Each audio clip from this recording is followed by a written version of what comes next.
బాగుంటుంది.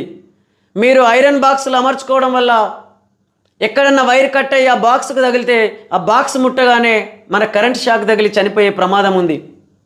అందుకనే వీలైనంత మేరకు ప్రజలు కూడా అప్రమత్తంగా ఉండాల్సిన అవసరం ఉంది ఈ కరెంటు విషయంలో.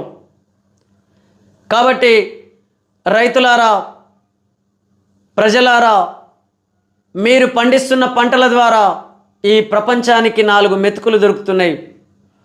మీరు గనక ఈ కరెంటు కష్టాలను ఎప్పటికప్పుడు కనిపెట్టకుండా అజాగ్రత్తగా ఉంటే అనేక ప్రమాదాలు జరిగి మీరు చనిపోయే ప్రమాదం ఉన్నది.